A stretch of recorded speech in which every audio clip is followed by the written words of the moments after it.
Alors, je vais rester debout. J'espère que je gêne personne là. C'est bon, vous me dites, hein. Parce que d'abord, je trouve que c'est plus agréable de parler pour moi, de parler debout. Et puis, comme ça, tout le monde me voit, comme je suis pas très grand. Et puis, surtout, ça me permet éventuellement de montrer des choses sur les cartes, hein. Alors, je suis en rien spécialiste de l'histoire du monde musulman, hein. Donc, je suis géographe, je précise, et pas historien. Mais je m'intéresse à des questions de temps long, de cartographie du temps long, ce qui fait que je suis très souvent amené à m'occuper des atlas. Voilà, c'est pas de la pub, hein, j'ai aucun pourcentage, mais je suis régulièrement le conseiller éditorial de ce genre d'opération, qui est en kiosque depuis 15 jours, donc pas en librairie, mais en kiosque, je suis désolé, et qui est une généralité sur la notion d'empire. Alors, je ne vais quand même pas je l'ai adapté précisément à les empires de l'islam jusqu'aux Ottomans exclus, d'ailleurs. Je me suis bien adapté, mais je vais essayer de le cadrer dans une situation de géographe, hein, c'est-à-dire la position géographique par rapport à d'autres sociétés, à d'autres types d'organisations. Voilà, donc j'avais amené l'atlas, donc c'est pas la peine. Dans cet atlas, la troisième partie qui est introduite par Gabriel Martinez-Gros, dont j'aurais dû dire d'ailleurs que j'étais la doublure ici, puisque c'est lui qui aurait dû introduire ce cycle.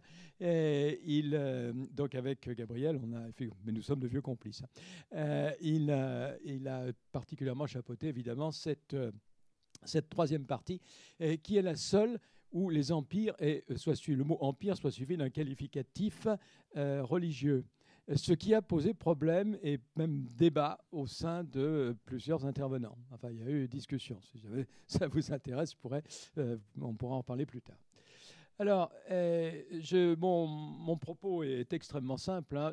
En fait, l'essentiel de mon propos, c'est la première partie. Le deuxième point, c'est une sorte de joker au cas où il resterait quelques minutes et que j'aurais le temps. C'est des choses qui me tiennent à cœur, mais je voulais vous montrer qu'au fond, la géographie des empires qui va vous intéresser pendant tout ce cycle est un peu l'inverse de celle de la mondialisation qui a été construite par l'Europe à partir du XVIe siècle. Voilà. Donc, j'ai dit l'essentiel d'ailleurs du propos, ce qui fait que si je ne fais pas ce second point, eh bien, ça ne sera pas grave. Donc, le premier point, c'est surtout dire, voilà, c'est dans l'Ancien Monde, c'est le cœur de l'Ancien Monde, c'est au cœur de l'histoire de l'Ancien Monde que vous avez ces localisations, et ça, c'est important. Alors, dans l'Atlas, on a fait ce qu'ils appellent un film des empires. C'est-à-dire qu'il y a 12 petites cartes comme ça, à la suite, qui nous racontent par épisode. J'ai fabriqué ça rapidement, évidemment, enfin, c'est de manière très simple. Et vous voyez qu'il y a les étapes de 1000, enfin, disons, un peu avant et un peu après le début de notre ère. Et puis, l'étape suivante correspond vraiment au couvent. C'est une expression historiographique ancienne du 19e siècle, l'âge des empires. C'est-à-dire le moment où vous avez des très très grands empires. Et évidemment, dans notre passé occidental, c'est l'Empire romain qui est l'essentiel, même si ensuite, dans le développement historiographique, et en particulier sous la plume de quelqu'un que je ne peux pas ne pas citer rapidement, qui est Fernand Braudel, c'est la Chine qui est plutôt l'archétype de la position impériale. Alors, ce qu'on peut voir... voilà, c'est un peu long. Ce qu'on peut voir, c'est que vous avez, à l'intérieur de l'Ancien Monde, cet axe où se localise dans la longue durée. Hein, car, il y a par exemple Carthage qui est mis avant Rome. Vous avez tout un tas. Vous avez par exemple en Inde, vous avez eu les Mauryas, mais ensuite, quelques siècles après, les Guptas. Donc, vous avez des localisations préférentielles d'empire. Alors, je ne vais pas beaucoup développer, mais c'est évidemment ça ma préoccupation de géographe, c'est de me dire, mais pourquoi là, régulièrement, y a-t-il des empires? Alors, vous allez voir, les réponses sont assez simples, mais elles nous concernent évidemment, puisque on a précisément voilà, si je prends l'étape suivante, hein, c'est-à-dire en gros le premier millénaire de notre ère, vous avez le même... décidément, j'ai du mal à le faire passer. Voilà. Vous avez exactement la même localisation, même si la notion d'empire, là ça pose des tas de problèmes, est étendue à d'autres constructions géopolitiques. Je prends juste les exemples de ce qui se passe en Amérique, avec 2 localisations préférentielles, hein, ce qui correspondra au moment de l'arrivée des Européens aux Aztèques et aux Incas, donc l'Amérique centrale et les Andes. Eh bien, vous avez des localisations de sociétés denses avec des types de structuration que dans nos concepts géopolitiques, on a tendance à appeler empire. Même si, dès qu'on creuse un peu, en particulier l'Empire Inca, moins. C'était des quasi-romains. Mais l'Empire aztèque, c'est vraiment une nébuleuse assez compliquée, une association de cités. À la limite, la Ligue de Délos athénienne ressemble plus à l'Empire aztèque. Mais je sors évidemment totalement de notre domaine parce que l'essentiel de ce qu'on appelle des empires, de nouveau, là on va de Charlemagne au Tang, en passant en gros par Haroun al-Rachid. Et donc on entre dans notre cadrage chronologique, vous avez des ensembles impériaux particulièrement importants qui se retrouvent toujours sur ces textes de l'Ancien Monde. Alors, Braudel, puisque je viens de le citer, a publié une carte qui elle aussi mériterait un long commentaire, ce que je ne vais pas faire maintenant, c'est une carte que plus personne n'oserait faire aujourd'hui, c'est-à-dire les types de sociétés à une date donnée, classées suivant un modèle évolutionniste, avec une échelle du moins structuré au plus structuré, des sauvages, si vous voulez, pour prendre le vocabulaire du 19e siècle, aux civilisés. En gros, c'est ça, ce modèle-là, même si c'est déjà un peu atténué dans la grammaire braudélienne, dans le vocabulaire. Vous avez néanmoins cette carte qui est constamment reprise.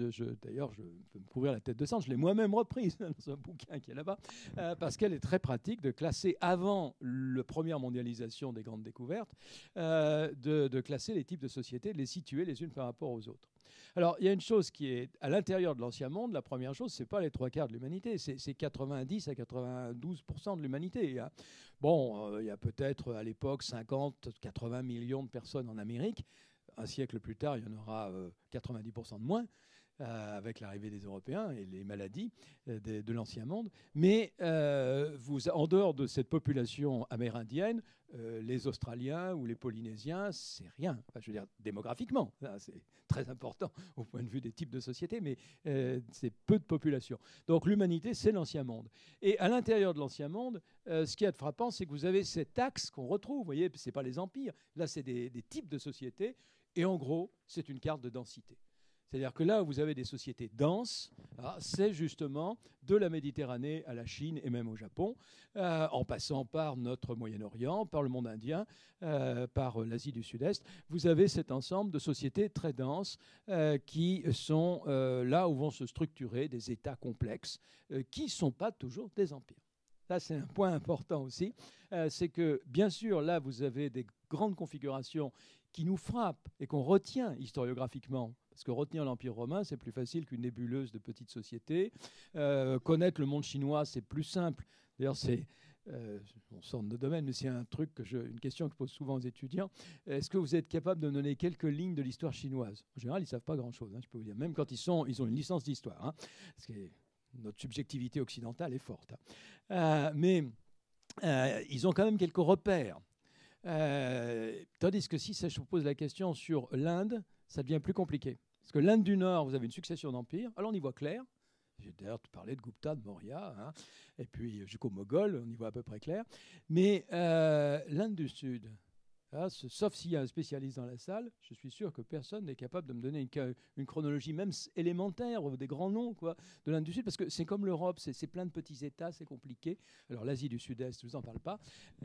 Vous êtes typiquement dans cette situation où on se souvient bien, dans notre vision rétrospective de l'histoire, des empires. Et je ne vais pas le développer, mais c'est quelque chose qu'on peut tout à fait voir aussi en tant que touriste. Ce que nous sommes tous, à un moment ou à un autre.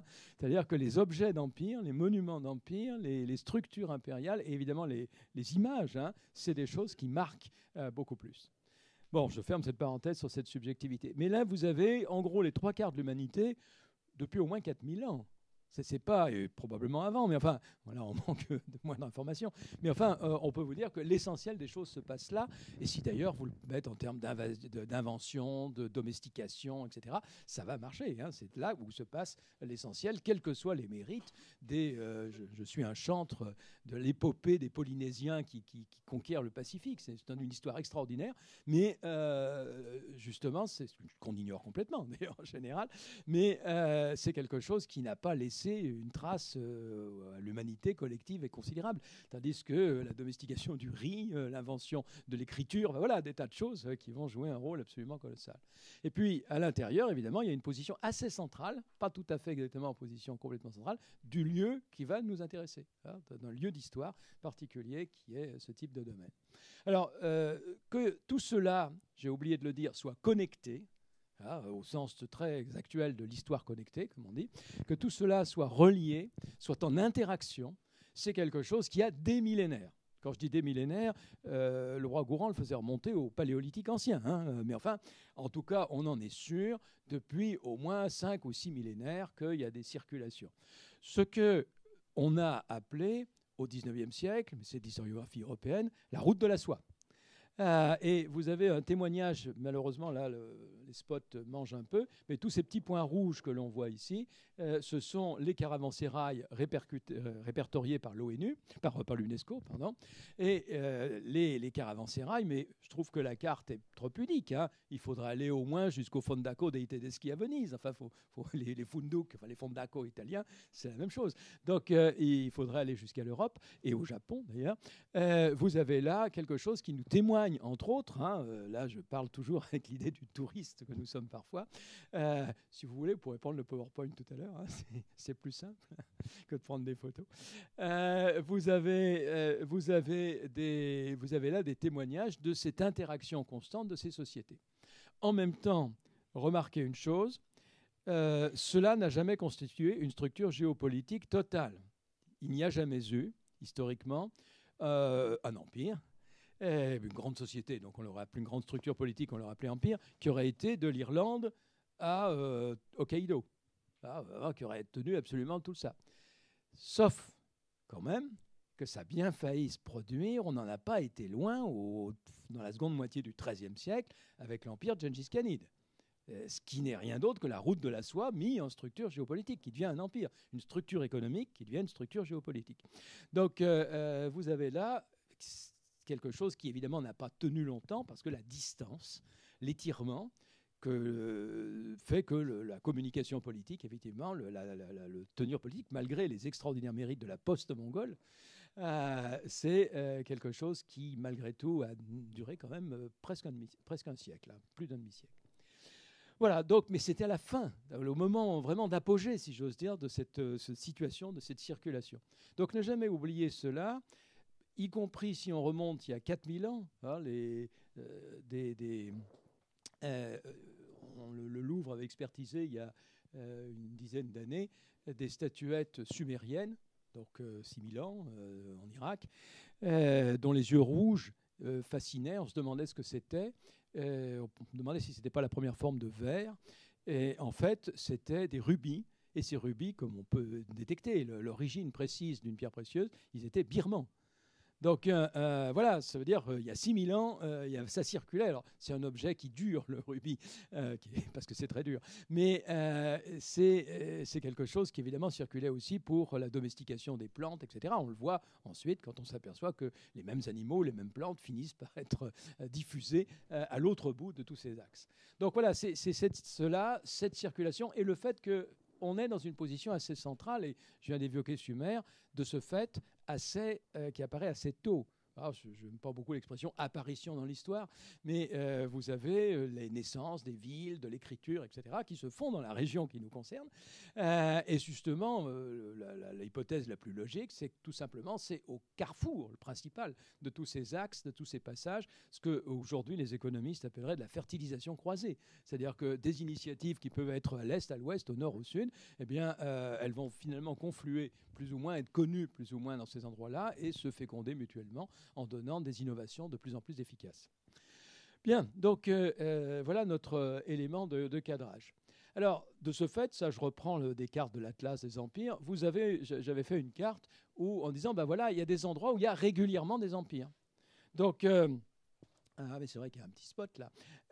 Vous avez notre axe qu'on vient voir, et vous voyez que j'ai mis, ça ne se voit peut-être pas bien avec la lumière là, mais le plus foncé, c'est là où il y a eu la plus ancienne densité d'empire. Ce que j'ai fait, c'est simplement superposer des cartes historiques Et si vous vous situez quelque part entre la Méditerranée orientale et l'Indus, disons du Nil à l'Indus, hein, c'est pas encore du Nil à l'Oxus, pour prendre une phrase célèbre d'un islamologue, Hodgson, vous avez là des apparitions impériales depuis au bas mot le 3e millénaire avant notre ère et Sargon d'Agadé, et puis ensuite la première Babylone, et puis les Assyriens, la seconde Babylone, vous avez ensuite bien sûr les Perses et Alexandre, tous ces empires qui précèdent ceux qui vont reprendre ensuite le flambeau avec Omeyyades, Abbassides. On va avoir exactement cette même chronologie. Alors, voilà notre axe que j'avais mis.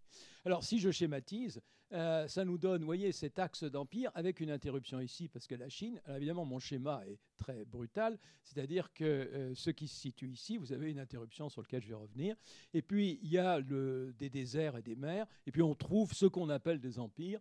Alors, ceux-là, les Américains, voire des Polynésiens, ils sont complètement déconnectés. Les Africains, ce n'est pas tout à fait évident. On va le voir dans un instant.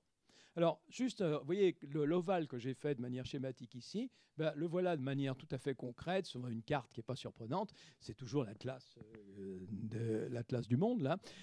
C'est l'Empire d'Alexandre. Je vous rappelle que l'Empire d'Alexandre, en fait, c'est l'Empire perse. Donc, j'aurais pu mettre une carte dans l'Empire perse précédemment.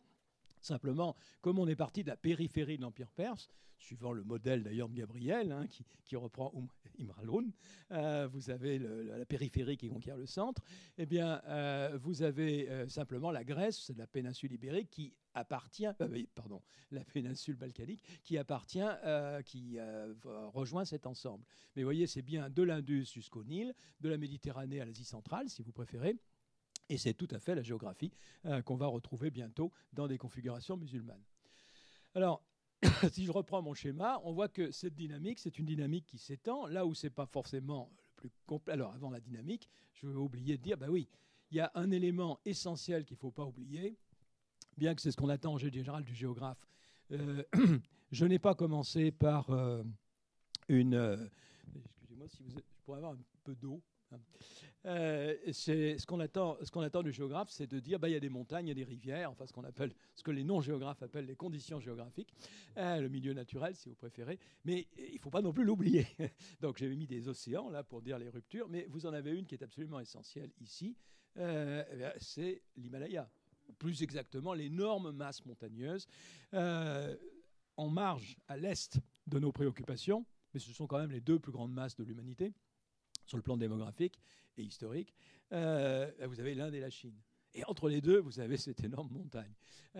C'est très élémentaire ce que je viens de dire, mais il ne faut pas l'oublier. C'est-à-dire que bien sûr, la Chine et l'Inde ont des relations très anciennes, sinon d'ailleurs les Chinois ne seraient pas bouddhistes, mais ces relations sont malgré tout, n'ont pas fondu l'Inde et la Chine dans un même ensemble. C'est des choses très très différentes parce que vous avez ce facteur de distance, de temps de passage, d'étirement de la distance en coût, en temps, que représente la masse montagneuse. Donc vous avez là, j'espère que je pourrai boire parce que vous allez avoir du mal à me suivre ensuite. Bon, donc vous avez là cet ensemble qui va de la Méditerranée orientale à l'Inde du Nord.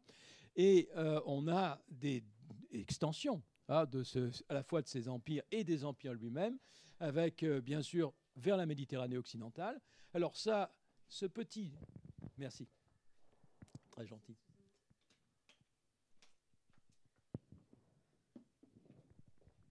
Ça va mieux.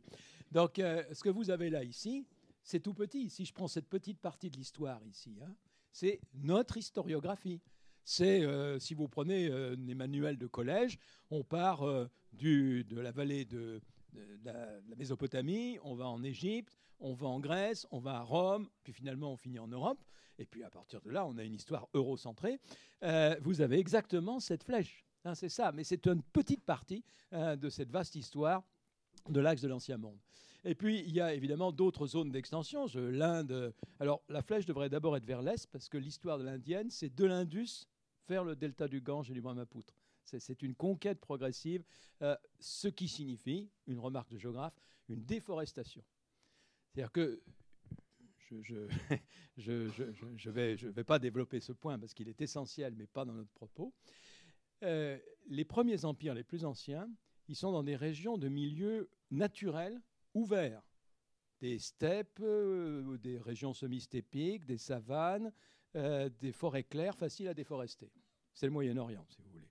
Mais c'est aussi l'Afrique occidentale soudanienne, c'est plus globalement le monde méditerranéen où on peut facilement faire brûler les forêts, etc. Puis progressivement, à mesure que la population augmente et qu'il y a des déforestations, eh bien, les masses de population vont être installées à la place d'anciennes forêts. Il y a un bel exemple que nous connaissons tous, nous y sommes. C'est l'Europe occidentale. Hein, il y a 5000 ans, ici, il y avait une épaisse forêt de chênes. C'est plus dense aujourd'hui, mais il n'y a plus beaucoup de chênes. Et c'est parfaitement exact, parfaitement valable si vous prenez d'autres régions. Par exemple, la Chine ancienne, hein, celle du 2e millénaire avant notre ère, c'est la Chine du Nord, c'est-à-dire des régions claires, de forêts claires sur le Leuce, et qui se développe progressivement, qui intègre progressivement d'ailleurs d'autres peuples, c'est la Chine du Sud, c'est-à-dire la Chine de régions de moussons, avec une forêt épaisse, où on va pouvoir pratiquer d'ailleurs, inventer d'abord la riziculture inondée. Et si vous prenez la plaine indo-gangetique, c'est exactement la même chose. Ça commence à l'ouest, c'est ce qu'on appelle la civilisation de l'Indus d'ailleurs, hein, Mohenjo-Daro, Harappa, et ça se développe vers l'est. Et les fortes densités ensuite sont des densités... c'est parfait ça, merci. Sont des densités qui se situent bien, au contraire, dans la région du Bengale ou de la vallée moyenne du Gange. Et donc, historiquement, d'ailleurs là connaît Bouddha également, historiquement, à partir du 1er millénaire avant notre ère, les faits essentiels se passent là. Voilà, les densités, les lieux de production, et de ce fait, les lieux de pouvoir également se situent là. Bon, alors petit à petit, il y a une poussée vers l'Inde méridionale, comme je l'évoquais, mais ça n'est pas complet, d'où la petite remarque que je faisais sur le fait qu'on avait du mal à métaboliser l'histoire de l'Inde du Sud. Alors, je pourrais d'ailleurs rajouter une flèche supplémentaire avec le franchissement du Sahara, mais là, l'islam est acteur. C'est à partir de l'introduction du dromadaire qui contrebalance l'assèchement du Sahara au 1er millénaire de notre ère et qui va permettre effectivement une diffusion de type civilisationnel méditerranéen, entre autres l'islam, vers les régions soudano-sahéliennes en Afrique occidentale et être créateur de ce que nous appelons des empires, c'est-à-dire de grandes structures. Alors, remarquez un acteur que j'ai évoqué par Gengis Khan, mais qui est essentiel, c'est que tous nos empires denses et agraires, c'est des empires de paysans que j'ai évoqués, que ce soit le monde romain, que ce soit, et plus tard Byzance, que ce soit pour l'essentiel nos populations du Proche-Orient, même s'il y a des caravaniers qui se développent dans des déserts internes au Proche-Orient, que ce soit le monde iranien, même remarque d'ailleurs, et l'Asie centrale, que ce soit l'Inde du Nord, c'est un monde de paysans, que ce soit la Chine, autre monde ô combien de paysans, jusqu'au Japon, vous êtes dans des sociétés nombreuses, denses, de sédentaires. Et au contraire, vous avez au nord des steppes, où se développent, c'est pas, contrairement au modèle de Braudel de tout à l'heure, des prédécesseurs, des plus archaïques, plus sauvages ou plus barbares que seraient ces peuples des steppes, c'est tout à fait synchrone, et c'est même plus récent que le développement des mondes sédentaires, parce que les spécialistes de l'élevage qui se développent de l'Ukraine, les sites, jusqu'à la Mongolie, qui vont domestiquer le cheval, puis le dromadaire et le chameau, c'est ce que les sédentaires appellent des nomades. C'est une expression que je n'aime pas beaucoup. Mais ces peuples d'éleveurs, fondamentalement, deviennent, dans le cadre de cette organisation générale, des peuples de caravaniers. Parce que pour qu'il y ait caravane, il faut qu'il y ait fournisseurs et clients à un bout et à l'autre. Et donc, ce sont des gens qui maîtrisent le moyen de transport, qui sont l'équivalent de transporteurs maritimes. Donc, vous avez là quelque chose qui se comprend par rapport aux autres. Et les empires des steppes, plus exactement, les sociétés des steppes d'éleveurs caravaniers n'ont de sens, ne se comprennent, que par rapport aux sociétés de sédentaires, qui sont, eux, des agriculteurs, producteurs de différents biens, accumulateurs, parce qu'ils ils bougent pas, ou pas tous. Et vous avez là un couple historique de l'éleveur et de l'agriculteur sur des types de constructions géopolitiques différentes. Sauf que, je ne rentre pas dans le détail, je m'étais amusé à faire une double page dans l'atlas là-dessus, ça se traduit par une alternance chronologique. C'est-à-dire que pour qu'il y ait que la route de la soie, comme je le disais tout à l'heure, devienne un empire, pour qu'il y ait des constructions géopolitiques puissantes, il faut que les empires sédentaires soient faibles. C'est parce que la Chine des 11e, 13e siècles est fractionnée en 3 sous-ensembles, qui se combattent mutuellement, que les peuples mongols du Nord peuvent s'émanciper, qu'apparaît un leader, etc. Et qu'au XIIIe siècle, Gengis Khan peut construire, avec ensuite ses successeurs, un gigantesque empire jusqu'à conquérir la Chine. Mais pour cela, il a fallu effectivement que la Chine soit faible. Alors le rapport à la Chine est en général essentiel, mais c'est vrai également avec la Perse. Quand la Perse est forte, elle contrôle l'Asie centrale, qui est fondamentalement un monde perse jusqu'à l'arrivée des Russes pratiquement. Et quand le monde méditerranéen a une structure puissante, qu'elle soit proche-orientale, type perse, ou qu'elle soit centrée sur la Méditerranée, type romaine, bon, les mondes d'éleveurs, ils n'ont qu'à bien se tenir. Enfin, c'est pas un problème. Mais vous avez quand les mondes sédentaires sont affaiblis, pour des raisons internes, mais entre autres parce que c'est coûteux de constamment se battre contre ces éleveurs, eh bien, vous avez à ce moment-là la possibilité, temporairement, c'est jamais long, mais il y a eu des précédents, nombreux précédents aux Mongols, de construction d'un empire des steppes, cette fois-ci. Alors, un empire de faible densité, mais de grande mobilité, de grande puissance militaire temporaire, et qui s'empare des régions sédentaires, mais qui est absorbé, bien sûr, par ces régions sédentaires, et qui, au bout du compte, ne fait que renforcer ces empires sédentaires. Voilà, donc j'ai dit l'essentiel. Alors, une petite remarque que j'aurais dû dire avant, c'est que tout ça, c'est les empires. Or, dans les régions denses, vous avez des sociétés qui ne sont pas impériales dans la longue durée non plus, c'est-à-dire qui sont fractionnées. C'est ce que, pour toujours citer Braudel, mais là, en fait, il reprenait Immanuel Wallerstein, on appelle des économies mondes dans ce langage, c'est-à-dire des mondes dont l'Europe est l'archétype, l'Europe après Charlemagne, l'histoire européenne sur 12 siècles. C'est un monde de concurrence, un monde où il y a plusieurs sociétés politiques, qui a une certaine unité intellectuelle et culturelle, et même cultuelle. L'Europe, c'est la chrétienté latine au départ, avec une autre Europe qui est la chrétienté grecque. Mais vous avez là un monde où il n'y a pas une unité politique. Ça ne veut pas dire qu'il n'y a pas des candidats à l'unité politique. La France en a fourni. Mais vous avez un monde de dynamique, de concurrence. Eh bien, cette histoire européenne, on la retrouve très largement jusqu'au XVIe siècle au Japon. On la retrouve en Asie du Sud-Est. On la retrouve en Inde du Sud. Vous voyez, c'est pour ça que j'ai mis des petits points là, jaunes disant ben là, c'est d'autres sociétés que vous avez. Elles sont parfois absorbées par un empire voisin temporairement. Généralement, ça ne marche pas très bien, ça ne marche pas longtemps. La Chine, l'Inde du Sud, qui est conquise par l'Inde du Nord. C'est toute une histoire de ce battement. L'Asie du Sud-Est, où avancent les Chinois dans le Vietnam. Voilà, vous avez ce genre de choses. Mais ce n'est généralement pas le cas. Et là, je crois que l'élément central, c'est justement l'éloignement du monde des steppes. Les sociétés agricoles qui sont à proximité des sociétés d'éleveurs sont constamment, peut-être qu'on parlera de frontières tout à l'heure, sont constamment en concurrence, qui est aussi en complémentarité, on l'a vu, je pourrais même rentrer sur le plan économique de la complémentarité, mais dans la complémentarité des échanges au moins, avec les mondes des steppes, mais en même temps, c'est deux projets de société concurrents. Quand Gengis Khan s'attaque à la Chine en 1207, son objectif est de transformer la Chine en un vaste pâturage. C'est évident que très vite, ses descendants abandonnent ce projet. Mais pour lui, c'est ça l'idéal et le modèle de la société. Évidemment, il ne voit pas que s'il tuait la densité chinoise, il tuerait les clients et les fournisseurs de son commerce. Bon, donc c'est pas logique. Mais vous avez évidemment, les agriculteurs veulent pacifier les éleveurs, les contrôler, les encadrer. D'ailleurs, ils vont finir par gagner.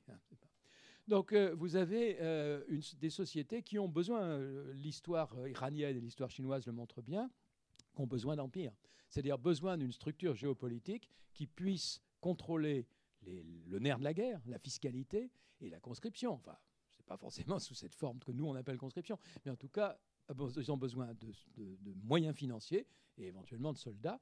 Et pour cela, il faut une structure politique forte, c'est-à-dire ce que nous on appelle un empire.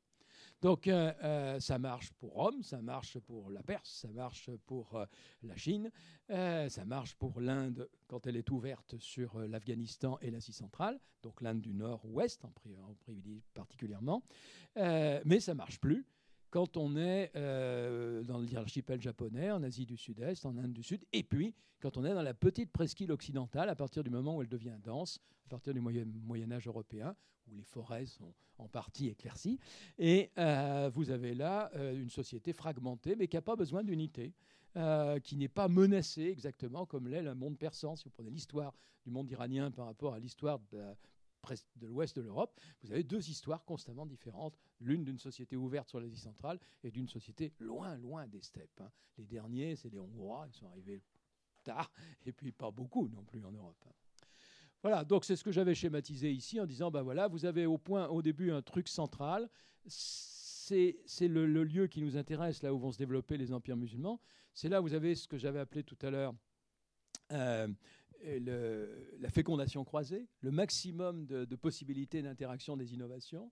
Et puis, à l'autre bout, bah, vous avez au contraire des lieux protégés. C'est le cas en particulier de plus tardivement l'Europe occidentale. Ça veut dire que ce soit le Japon ou l'ouest de l'Europe, ça marche.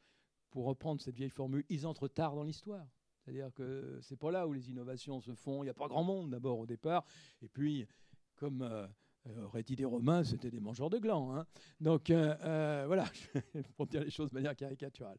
Et puis bien sûr, on pourrait analyser longuement les positions intermédiaires, type Iran, etc., ou Inde du Nord, mais je ne vais pas rentrer dans le détail. Voilà, si je le mets sur une carte, les routes, à partir, si je reprends mon schéma, ben voilà, le point vraiment le plus central, c'est celui qui nous intéresse, avec ses prolongements, l'Égypte et la vallée de l'Indus. Donc ça, c'est notre monde dans lequel il y aura régulièrement des grandes constructions impériales depuis les Perses et de nouveau, on va le voir, avec les empires musulmans. Et puis, la Méditerranée et le monde iranien représentent deux grands espaces de circulation, la cuvette iranienne et le bassin méditerranéen, des espaces où il est facile de circuler, où on a des points de repère, où il y a des milieux naturels. N'oubliez pas que le monde romain, c'est le pourtour de la Méditerranée. C'est pas un hasard, évidemment, la Mare Nostrum, c'est les routes. Les routes romaines, c'est de la flotte d'abord. Hein. C'est pas des voies terrestres d'aller, parce que c'est assez complexe, coûteux, il faut du temps. Alors, ils l'ont fait très bien. Hein. Mais dès qu'ils pouvaient, même au 3e ou 4e siècle, dès qu'ils pouvaient mettre sur un petit cours d'eau de 50 cm de profondeur une grosse barque, ils le faisaient. Hein. C'était beaucoup moins coûteux que de faire passer sur une route d'allée. Et puis, vous avez au-delà des mondes qui vont se développer, qui vont être tout à fait différents comme type d'histoire. Et ce qui nous intéresse, nous, c'est justement cette position centrale. Alors, vous voyez, c'est très difficile. Et alors là, je sais qu'on ne pouvait pas, dans cet atlas, de trouver des cartes qui ne sont pas centrées sur un empire. Ça, c'est un problème de tout atlas historique. Vous êtes cadré sur un objet intellectuel fabriqué, bien sûr, hein, qui est cette notion, par exemple, d'empire romain, et qui va montrer un petit peu au bord de l'empire romain, mais pas au-delà.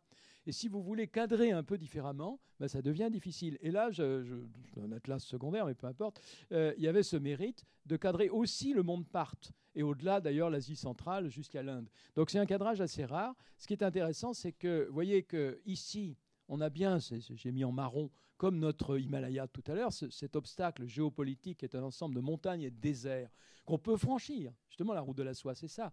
Mais difficilement et de manière coûteuse. Et donc, vous avez deux mondes, hein, l'Orient et l'Occident. Vous voyez que mon Occident est au sens chinois du terme, c'est-à-dire que ça commence à l'Indus. L'ensemble du monde des religions révélées, dans le texte chinois des 16e, 17e siècles auxquels sont confrontés les jésuites, quand ils disent bah oui, c'est de la science occidentale que vous nous racontez, et ils sortent des globes, des cartes, c'est mon job ça, des cartes persanes. Pour eux, c'est ça l'Occident. Hein, bon, ça aurait été un découpage du monde qui est tout à fait symétrique de notre Asie.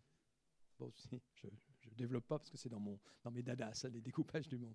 Mais l'Asie, c'est un fourre-tout que les Européens ont fait, c'est plus haut vers l'Est. C'est ça, l'Asie. Ben, pour les Chinois, c'est ce qui est vraiment différent de leur monde vers l'Ouest.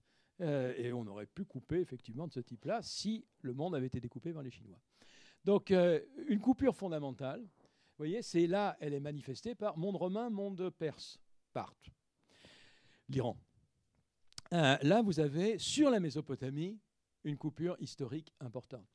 Alors, ça paraît curieux, parce que, justement, le croissant fertile, c'était ça. Je ne vais pas dire que Daesh, c'est aussi ça, mais enfin, vous avez là quelque chose qui est un élément récurrent depuis que, à partir du foyer ancien, s'est fait une diffusion vers l'ouest d'une part et une diffusion vers l'est d'autre part, autour des deux grands ensembles méditerranéens et de la cuvette iranienne que j'évoquais. Et à partir de là, la Mésopotamie devient un lieu de fracture, un lieu d'enjeu. Et ça a été le cas entre les Romains et les Perses, au sens large, incluant les Parthes, depuis pratiquement le IIe siècle avant notre ère, jusqu'au 8e siècle, ou en tout cas au 7e siècle. N'oubliez pas que l'Empire sassanide et l'Empire byzantin, donc les descendants, c'est absolument la continuité, s'affrontent constamment sur la conquête de la Mésopotamie, et ça laisse la possibilité que cet affrontement au 5e, 6e siècle, et d'ailleurs presque mortel, il s'use, fait que les provinces méridionales sont épuisées par la fiscalité, par les ponctions humaines et les conflits, et que par ailleurs le commerce ne pouvant plus passer ainsi, il passe par là. Je suis en train de vous raconter l'histoire de Mahomet, c'est-à-dire le fait qu'il y a un développement caravanier au VIe siècle ici, parce que on peut, justement, le conflit permanent sur un siècle et demi et qui se repose sur un conflit bien plus ancien entre ces deux éléments fait qu'on passe difficilement par là.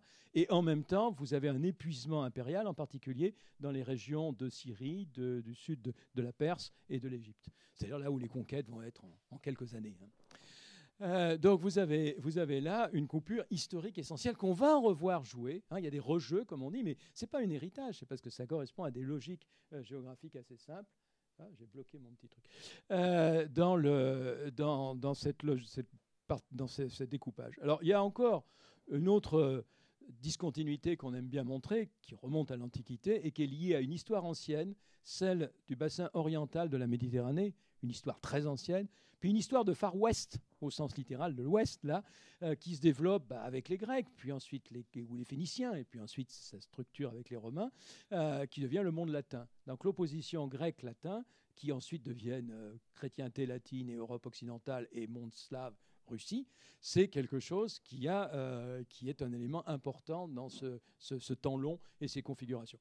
Ça ne nous concerne qu'indirectement, sauf que vous avez quand même une chose, c'est qu'à l'intérieur de ce qui va nous intéresser, du monde musulman, eh bien, vous avez quelque chose qui est la Méditerranée orientale, qui est totalement intégrée à cet ensemble et qui forme un mashrek tout à fait compréhensible dans sa logique, et puis un monde occidental qui est une périphérie et qui va lui avoir une histoire totalement autonome très vite par rapport au reste de cet ensemble. Bien. Eh bien alors donc, allons-y pour les premières. Donc à partir de après 632, la mort de Mahomet, vous avez à partir de la péninsule ibérique des conquêtes extrêmement rapides. Et puis en l'espace de 2 siècles à peu près, c'est-à-dire les 4 premiers califes et puis les Omeyyades jusqu'en 750, et puis ensuite pendant 1 siècle et demi à peu près jusqu'à la fin du Xe siècle, les Abbassides, vous avez là quelque chose qui correspond... Oh pardon, j'étais un peu trop vite, je passe trop vite aux Abbassides. Si, parce que c'est la même carte, mais en plus grand, pour que vous puissiez la voir. Donc vous avez là quelque chose qui réalise une configuration qui n'a jamais existé. Sauf que, si vous reprenez l'Empire perse, c'est-à-dire, en gros, il faudrait mettre l'Anatolie, mais c'est-à-dire la péninsule ibérique était vaguement contrôlée, mais enfin, évidemment, là, elle est en vert foncé parce que c'est le lieu d'origine. Mais qu'est-ce qui est contrôlé à l'intérieur ? Vous avez cet ensemble qui correspond à l'Empire perse qui avait inclus l'Égypte. Et puis, vous avez simplement, on va un peu plus loin en Asie centrale, et on va surtout un peu plus loin à l'ouest, en incluant l'Afrique du Nord et même la péninsule ibérique.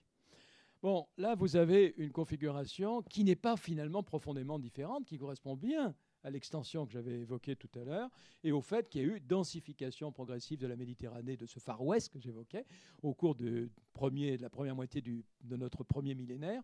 Et vous avez là quelque chose qui est une extension qui correspond bien à ce cœur de cet axe, avec la grande barrière ici, sauf qu'il y a la plaine indo-gangetique qui résiste encore.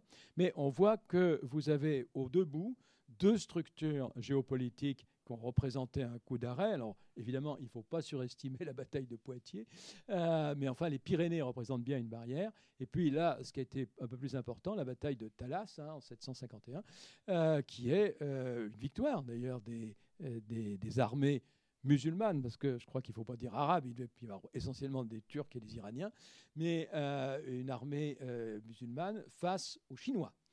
Les Chinois ont effectivement perdu, mais ça n'a pas eu de conséquences, parce que c'était tellement loin, et par ailleurs pénétré ensuite au-delà de cette... Parce que c'est en Asie centrale, c'est les Chinois qui étaient loin de chez eux, hein, loin de leur base. Il y a effectivement toute la région de Xinjiang, qui n'était pas chinoise, ils contrôlaient des forts le long de la route de la soie, c'est tout. Vous avez effectivement les armées musulmanes n'ont pas été en Chine, et les armées chinoises n'ont pas contre-attaqué pour contrôler l'Asie centrale. On est vraiment là, la distance était fondamentale, et la barrière que j'avais évoquée reste essentielle.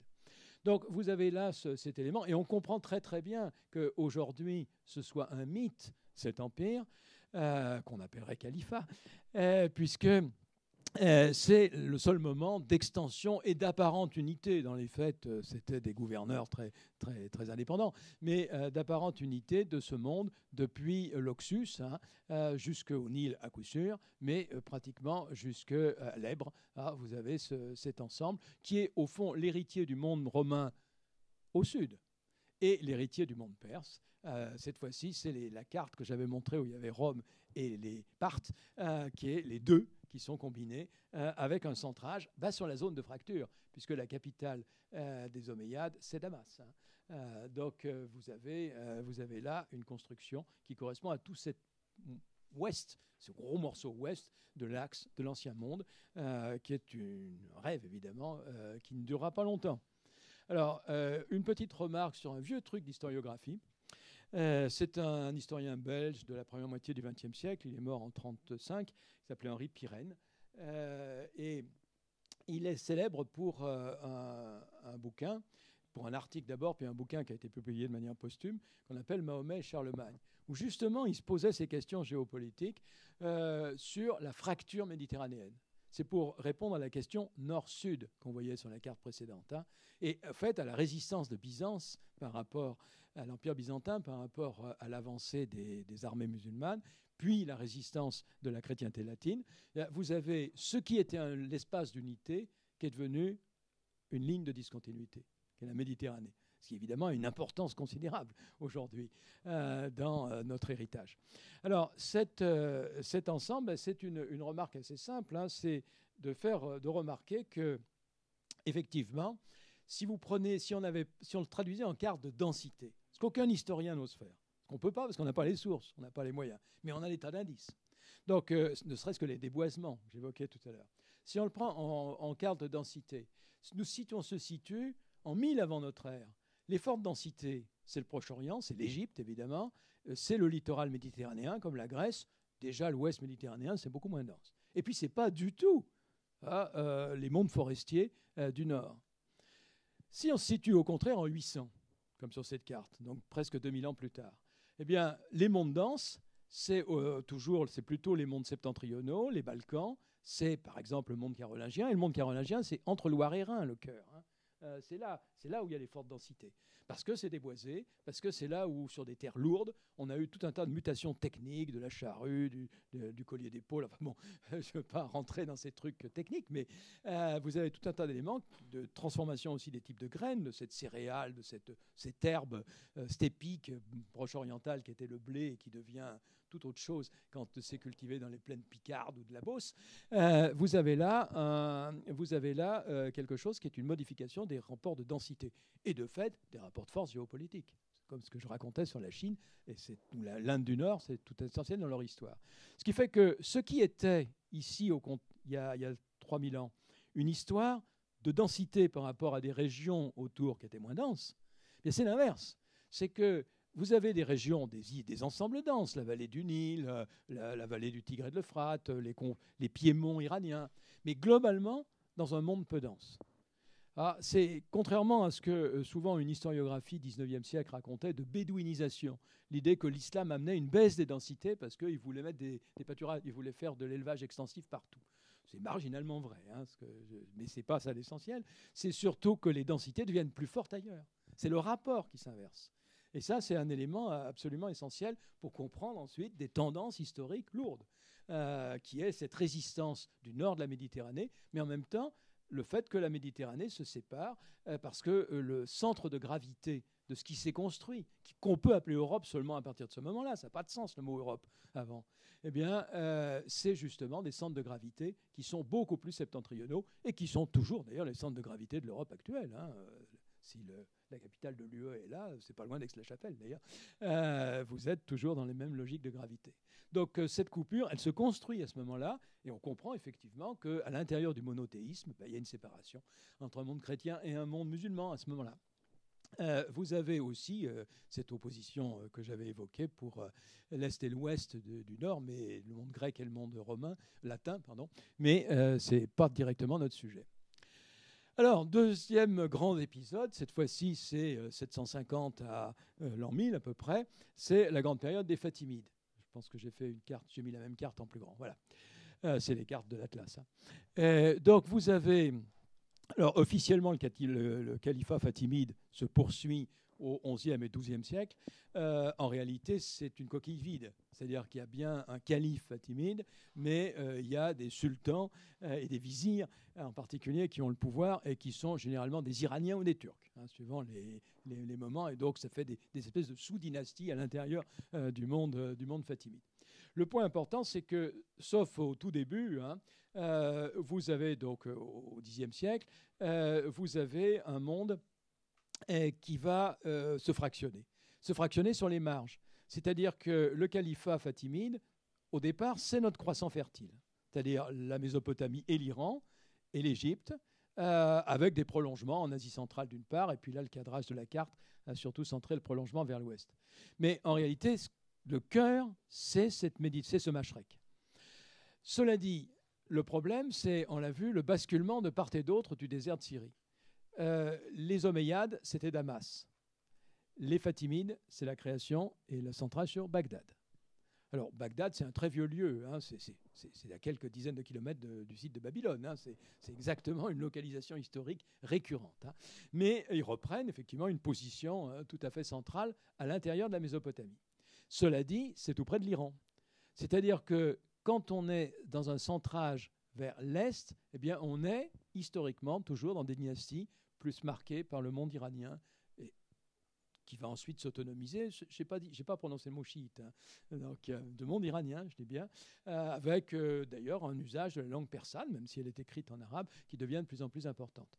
Et de ce fait, il y a un risque, c'est qu'il y ait une autonomisation de ce qui se situe beaucoup plus à l'ouest. Alors, c'est d'abord ce qui se situe très à l'ouest. C'est-à-dire que dès le IXe siècle, le monde de la péninsule ibérique et le monde du Maroc, au sens large d'ailleurs, ça peut aller jusqu'à une partie de l'Algérie actuelle, a une histoire qui devient même plus autonome, qui devient indépendante. Il y a des relations culturelles. Hein. Je parlais d'Ibn Khaldoun. Après tout, c'est une famille andalouse qui a vécu en Tunisie et qui a écrit sa grande œuvre au Caire. Donc il y a une circulation. Mais puis les voyageurs arabes, évidemment, le montrent très bien. Mais malgré tout, sur le plan géopolitique, on est dans une situation d'économie monde, pour parler Braudel. C'est-à-dire, on est dans une situation où l'Ifriqiya, l'Afrique, hein, au sens ancien du mot, c'est-à-dire la Tunisie, l'Ifriqiya, le Maroc, parfois quelque chose entre les deux, et puis surtout le monde qu'on appelle Al-Andalus, enfin, sont des éléments autonomes, fractionnés, des histoires indépendantes, des dynasties indépendantes. Les derniers Omeyyades, d'ailleurs, justement, trouvant refuge d'une dynastie omeyyade, qui était autrefois les califes au centre de l'ensemble, d'un siècle et demi avant, trouvant refuge justement dans la péninsule ibérique. Donc vous avez un monde où on a une unité elle-même sous tension entre l'Est iranien et l'Ouest égyptien, j'aurais presque tendance à dire, et puis un extrême ouest, le Maghreb et la péninsule ibérique, qui lui a tendance à vivre sa vie, même s'il y a des relations de plus en plus, des relations qui existent. Donc cette coupure est essentielle, et puis effectivement, je vous rappelle la coupure nord-sud qu'on avait vue. Alors, l'autonomisation, dans l'Atlas, on l'a évoqué, avec une histoire propre, et une histoire tout à fait intéressante d'ailleurs. Je le dis parce que les Européens ont tendance à prendre, je voudrais dire, comme on dit pour argent comptant, j'aurais envie de dire pour géographie comptante, le détroit de Gibraltar. Comme toutes les mers, comme on l'a vu pour l'Empire romain, tout ce qui est maritime a d'abord été historiquement un lien. Alors, pas condition de ne pas être très grand. L'Atlantique, c'est une coupure. Mais si vous prenez le nord de l'océan Indien ou la mer intérieure japonaise, la Manche, enfin bref, toutes ces mers relativement faciles, dans lesquelles il est facile de circuler, et la Méditerranée, c'en est l'archétype, eh bien ça devient, au départ, c'est des constructions d'unités culturelles. Le monde romain, c'est le tour de la Méditerranée, je l'ai dit tout à l'heure. Et puis, à partir du moment où les routes terrestres augmentent, c'est-à-dire où les densités sont de plus en plus fortes, les histoires deviennent terrestres. Et les limites géopolitiques, que nous, on a ensuite stigmatisées sous forme de continent, mais c'est une invention culturelle des Européens, hein, eh bien, c'est quelque chose qui devient, à ce moment-là, des limites géopolitiques fortes. Et Gibraltar n'est né en tant que limite géopolitique qu'en 1492. Je vous rappelle que 1492, ce n'est pas seulement le franchissement de l'Atlantique, c'est la fin du royaume de Grenade. Donc vous avez là la fin d'un ensemble géopolitique Andalous-Maroc, et qui est très fréquemment construit sur le plan géopolitique, qui aurait pu fonctionner dans les deux sens d'ailleurs. Parce que la Reconquista, on pense bien sûr à l'héritage musulman, mais la Reconquista chrétienne partie du nord de la péninsule, eh bien, au XVIe siècle, elle a eu tendance à continuer vers le sud. On a tendance à imaginer que le Maroc était nécessairement musulman et l'Espagne nécessairement chrétienne. Comme on se souvient de l'islam en Ibérie, on imagine éventuellement que ça aurait pu durer. Mais éventuellement, l'inverse aussi aurait pu se faire. Parce que la Reconquista en 1492, finalement, elle a continué en traversant l'Atlantique. L'énergie, la dynamique et les excédents démographiques, parce que c'est fondamentalement ça, ont traversé l'Atlantique au lieu de continuer vers le sud. Mais en 1578, si j'ai bonne mémoire, je ne me souviens plus le nom de la bataille, mais il y a une bataille qui se livre au Maroc où le roi, il est un gamin, il a 18 ans, il se prend pour chevalier, etc., qui fait les croisades. Le roi du Portugal, et qui a encore quelques moyens avec l'empire qu'ils ont construit, l'empire colonial, eh bien, il va franchir le détroit de Gibraltar et tenter de conquérir le Maroc. Il va se faire... Voilà, tout à fait, merci. Et on dit la bataille des trois rois, d'ailleurs, je crois. Et il se fait massacrer, on n'a pas retrouvé son corps, et la dynastie portugaise disparaît, et le Portugal est annexé par l'Espagne. Enfin bon, pour le Portugal, c'est un désastre, mais c'est la fin de la grande histoire portugaise. Mais si le Portugal, au lieu de mettre ses efforts sur le Brésil et puis la route des Indes, qu'on comprend bien, il avait mis sur le Maroc, après tout, cette histoire n'était pas impensable. C'est-à-dire qu'il n'était pas non plus dit que le Maroc, enfin, que le Maghreb, soit nécessairement musulman. Je n'ai aucun propos colonial en disant ça, parce que je m'aventure sur un terrain miné. Mais ce n'était pas une logique inévitable. La ligne du Gibraltar, c'est un rapport de force à un moment donné, en fonction de configuration, de dynamique, et que le fait que les deux dates de 1492 coïncident, c'est très bien sur le plan pédagogique, pour dire, oui, s'il n'y avait pas eu le franchissement de l'Atlantique, la dynamique européenne aurait pu se porter autrement. Alors, même chose, l'empire almohade, là c'est d'ailleurs le contraire, c'est le Maroc, c'est à partir du Maroc que se fait la reconquête et l'arrêt d'ailleurs de la Reconquista, pendant un certain temps en tout cas, jusqu'au XIVe siècle, de la poussée des Latins vers le nord. Voilà, donc on est dans un monde, mais qui est un monde, certes, de construction géopolitique, totalement autonome. C'est une histoire qu'on peut isoler dans des cartes, complètement autonome par rapport à tout ce qui se passe plus à l'est, même si, que ce soit les chrétiens au nord ou les musulmans au sud, ils ont leur histoire qui continue vers l'est. Voilà, on en arrive presque à la fin de l'histoire, pour nous, puisque je n'ai plus le droit de rentrer dans l'Empire ottoman. Donc, vous avez ici quelque chose, si je ne vous avais pas mis de nom et de titre, qu'on se demandait de quoi il s'agissait, on me dire c'est peut-être l'Empire d'Alexandre. Ah non, ce n'est pas l'Empire d'Alexandre. Les Seldjoukides, c'est la troisième grande dynastie, la troisième grande construction impériale. Les Seldjoukides n'étant pas des Arabes, ni même des Iraniens, ce sont des Turcs. Et c'est-à-dire qu'on a un modèle classique, Imraldoun, que Gabriel Martinez-Gros vous aurait certainement bien expliqué. C'est-à-dire que ce sont des barbares, des bédouins, comme dirait Imraldoun, de la périphérie, que l'on va recruter comme soldats parce qu'ils sont efficaces pour défendre l'Empire, qui lui n'est pas militarisé et au contraire paye des impôts. Et au bout d'un moment, ils ont tendance à se constituer des fiefs ou même à prendre directement le pouvoir, ce qui est le cas ici. Donc vous avez une construction impériale qui va pas tout à fait, en tout cas des plateaux d'Anatolie jusqu'à l'Afghanistan. Et c'est tout à fait l'empire perse. Hein. On est vraiment dans une construction géopolitique classique. C'est tellement d'ailleurs l'empire perse, si j'ose dire, que la langue essentielle, technique, que les vizirs, que tous les fonctionnaires, c'est des Perses le plus souvent.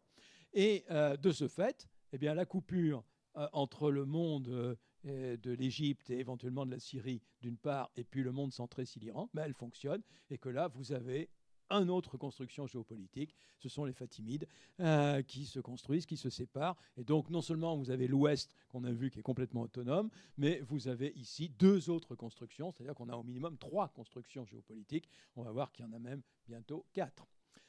Voilà, donc aux Fatimides succèdent les Mamelouks, qui sont des Turcs également, esclaves, c'est-à-dire que c'est ce que veut dire Mamelouk, qui étaient des esclaves, enfin des soldats d'origine turque qui ont tout simplement pris le pouvoir en se égyptisant, si j'ose dire. Et puis inversement, on a après l'épisode précédent, la reconstruction avec les Séfévides, mais c'est plus tard, d'un monde parfaitement persan. Si j'avais mis la carte des Séfévides, bien qu'elle soit beaucoup plus tardive, c'est après les Mongols, c'est tout simplement pour dire, là, on a vraiment l'induration de notre géopolitique actuelle, la construction impériale centrée sur la Perse, qui était, on l'a vu, une tendance récurrente et latente, mais qui se construit une persitude, et entre autres, en fabriquant une identité à partir d'Ali, des imams cachers, enfin bref, en fabriquant le chiisme, qui était une tendance, une interprétation latente, existante, mais qui n'était pas structurée, et entre autres structurée comme une église, qu'avec une organisation religieuse. Donc ça, c'est beaucoup plus tard. Voilà, mais point important, vous avez par la pénétration par l'Inde du Nord une extension de l'islam en situation minoritaire. Ça, c'est un point important, c'est que le monde indien, c'est avec l'Indonésie, qui est encore un au-delà, mais qui n'intègre pas dans le cadre chronologique, puisque là, il faut aller au-delà du XVe siècle. Donc, vous avez là une extension de sociétés qui sont un peu comme les premiers empires qu'on a vus, les Omeyyades, les Abbassides, des empires à direction musulmane, mais à population majoritairement non musulmane. Et c'est lentement qu'il y a eu percolation de l'islam. Et vous avez là une situation qui dure toujours, sauf effectivement dans la partie de la marge occidentale, ce qui est devenu le Pakistan, mais dans l'ensemble de l'Inde, vous avez, avec l'Indonésie, l'une des 2 premières communautés musulmanes du monde, au sens, si je pense, en termes de nation, un pays actuel, le découpage des pays actuels. À peu près 10% de la population indienne, ça fait en gros 150 millions d'habitants. Donc vous avez là quelque chose qui est extrêmement important, mais qui est minoritaire dans ce monde. Mais malgré tout, ça signifie que le nord de l'Inde, à notre époque, ce qui nous intéresse, ce sont les sultanats dits de Delhi. Vous avez des constructions successives dans l'Inde du Nord, et puis plus tard, il y aura les Mongols.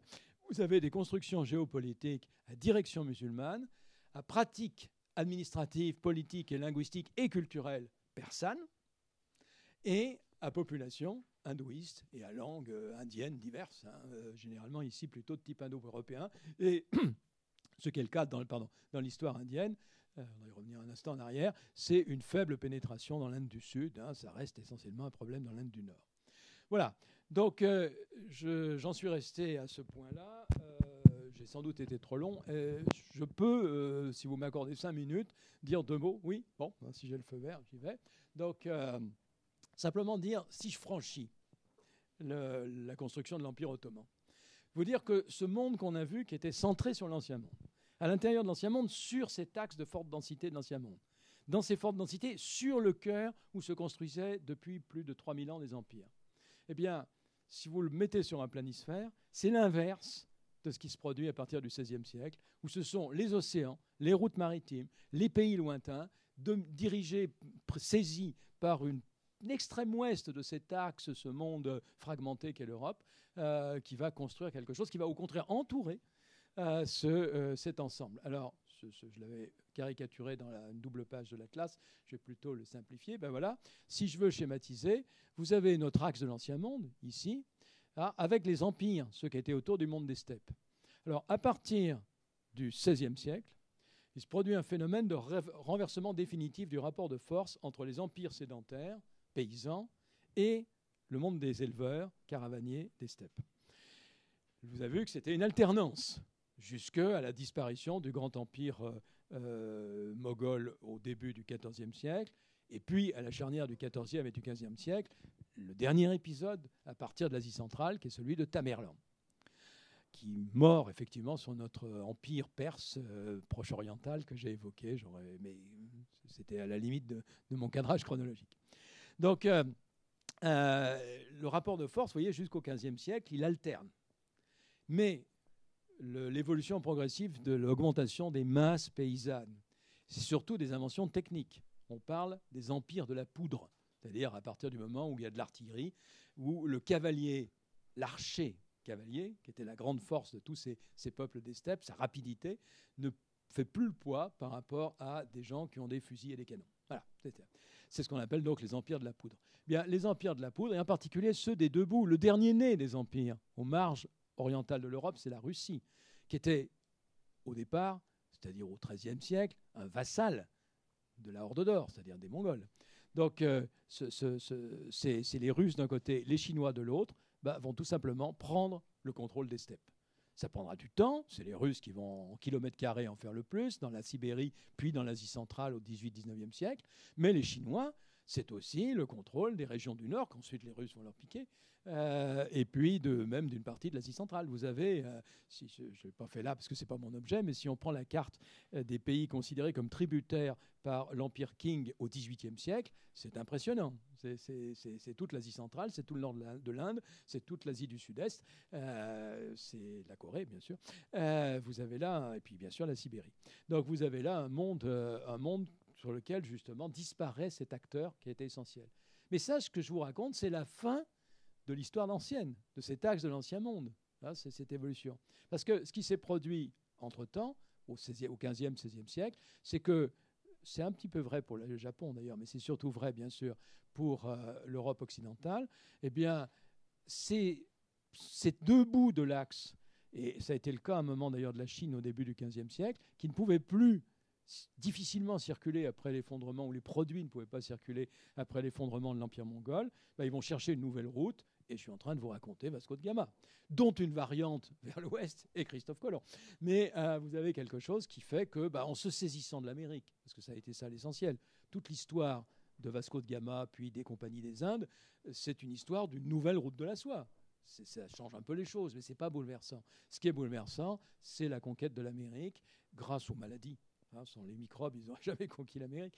La domination des deux zones de densité dites impériales des Aztèques et des Incas, et des ressources qu'on n'exploitait pas beaucoup parce qu'on ne pensait pas la monnaie de la même façon, qui étaient donc l'or et l'argent, et puis surtout aussi des ressources de terre et ensuite du trafic négrier, enfin bref, l'exploitation de l'Amérique en général, qui fait que ça va renverser un petit peu la donne. Donc si je schématise, voilà, vous avez mon axe de l'Ancien Monde, avec une histoire d'un Ouest qui se met à construire des routes maritimes.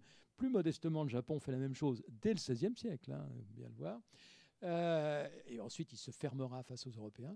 Vous avez l'axe des empires avec ceux des deux bouts, les Russes et les Chinois, qui, eux, contrôlent les steppes. Et inversement, des réseaux qui, en Amérique, en contournant l'Afrique, vont progressivement intégrer le reste du monde à leur profit, à leur avantage, etc. Au bout du compte, on aura la révolution industrielle. Bon, donc c'était juste pour dire dissymétriquement, si on prend le monde chinois, d'ailleurs là vous avez la carte que j'évoquais il y a un instant, vous avez le monde chinois et le monde européen, l'empire monde, l'économie monde archétypique de Braudel, et puis voilà, c'était ça, si je schématise, voilà, vous avez les ports et le contrôle du vaste monde, et notre monde actuel, notre mondialisation, terme qu'on utilise depuis 1980 à peu près, c'est un monde de réseaux commerciaux qui est d'abord et avant tout un monde maritime, un monde d'échange. Et au contraire, vous avez des héritages impériaux. Mais là, je rentre dans la géopolitique contemporaine, ce qui n'est pas tout à fait mon sujet. Donc, vous voyez, là, je sors de mon sujet, puisque les Ottomans m'étaient interdits. Donc, j'ai terminé et je vous remercie.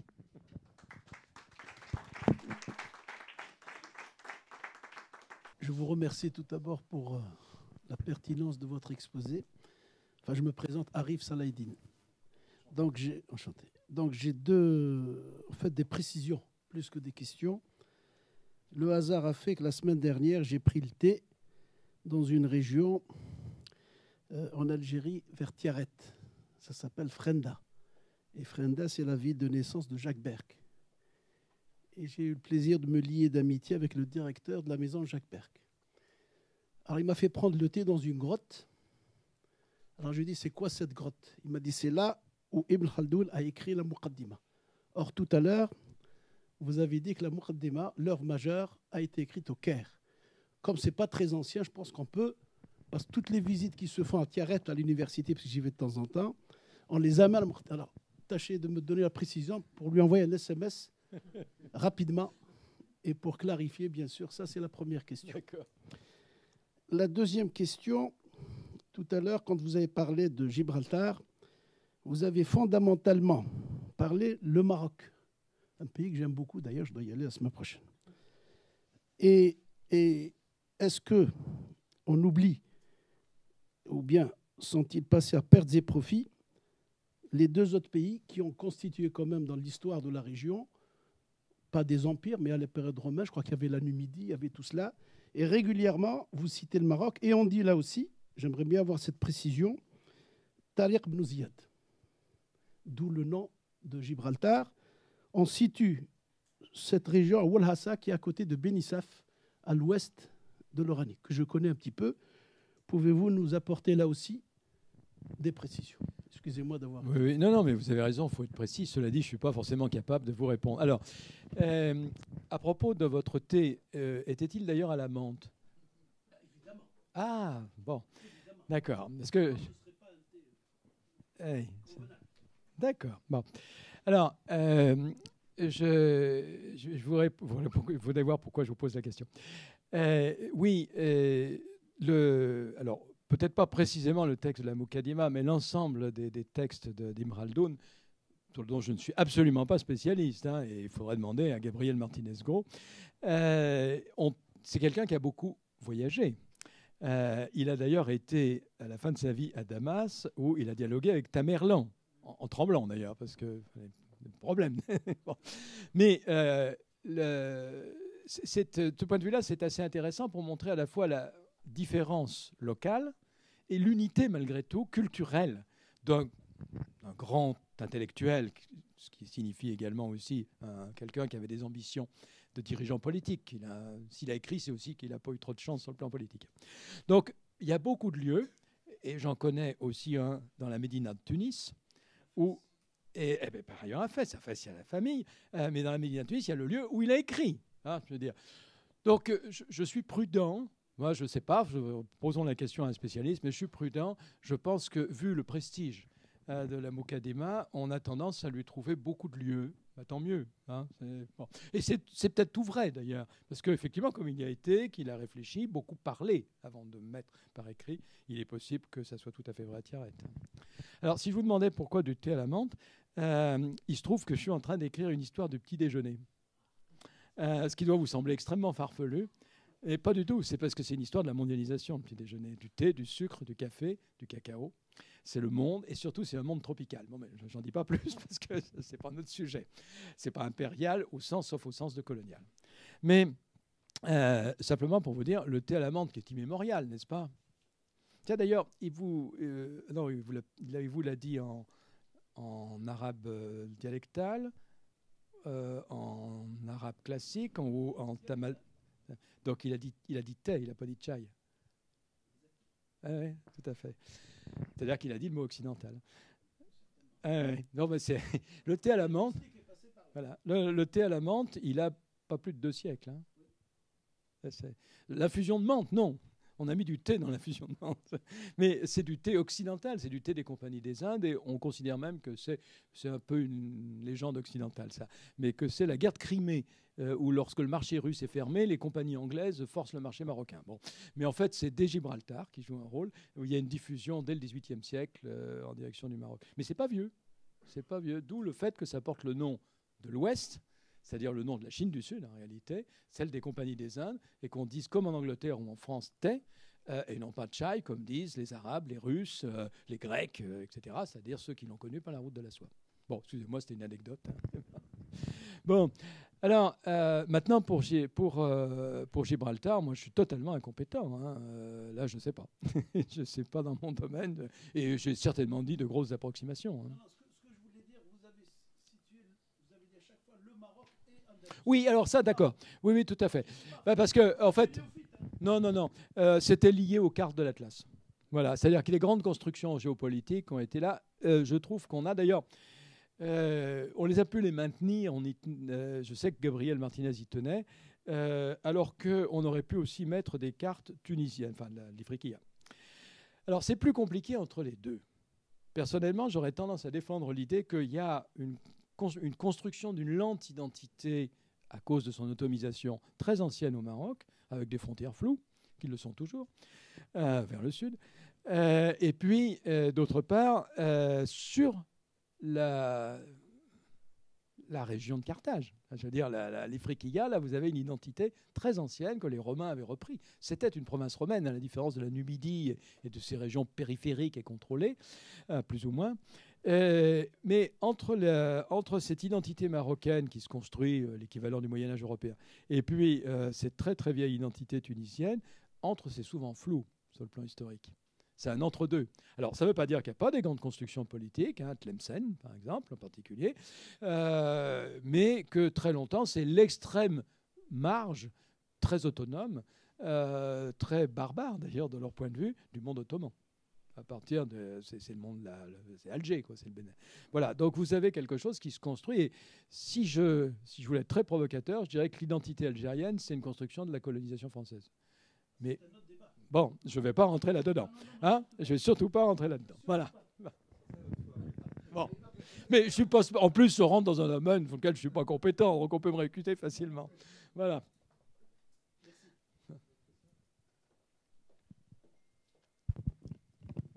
Oui, vous avez parlé donc de l'opposition entre les sédentaires et les nomades, ou vice-versa. Est-ce que vous pourriez donner quelques précisions sur ce qui s'est passé dans les premiers millénaires avant Jésus-Christ concernant ce que les sédentaires ont fait pour se protéger des nomades, c'est-à-dire les murs, les murs des Amorites et le très grand mur de Syrie, l'impact que ça a eu justement sur les déplacements des nomades? Tout à fait. Oui, alors là, c'est une histoire énorme. Alors, en n'oubliant pas que je crois qu'il faut d'abord récuser ce qui était sur la carte, je ne vais pas la reprendre, la carte de Braudel. Dans la légende, que je n'ai pas commentée, mais comme quand je m'attaque au type d'évolutionnisme, je commente souvent cette légende-là, vous avez... c'est purement technique, hein, c'est une grammaire des techniques agricoles, la carte. Donc, vous avez les peuples de chasseurs-cueilleurs, qu'il appelle évidemment des préhistoriques, des sauvages, etc. Les éleveurs, les agriculteurs primitifs, c'est-à-dire ceux à la houe, donc les Aztèques et les Incas d'ailleurs, les agriculteurs à l'arère et les agriculteurs à la lourde, à la charrue. Alors ça, c'est la rizière et les Européens. C'est fondamentalement ça, dans sa vision des choses. Bon, c'est une vision, on voit très bien le modèle civilisationniste. Hein. Là, il y a le bout de la civilisation. Mais c'est complètement faux d'imaginer les éleveurs comme quelque chose d'intermédiaire entre des chasseurs-cueilleurs qui se seraient déplacés tout le temps, ce qui est faux. Ce qui est, par ailleurs, les chasseurs-cueilleurs, là aussi, il ne faut pas oublier que l'image qu'on a en tête est très largement liée à ce que les Européens ont connu, les anthropologues, au 19e, 20e siècle, qui étaient les derniers chasseurs-cueilleurs, qui sont à la périphérie de la carte. Le géographe vous montrerait facilement combien cette carte de Braudel est une mise en scène. Comme tout planisphère est une mise en scène. Et les chasseurs-cueilleurs qui restent, c'est les Inuits, les Patagons, les Khoisan, les peuples du sud de l'Afrique, et les aborigènes australiens. C'est la périphérie.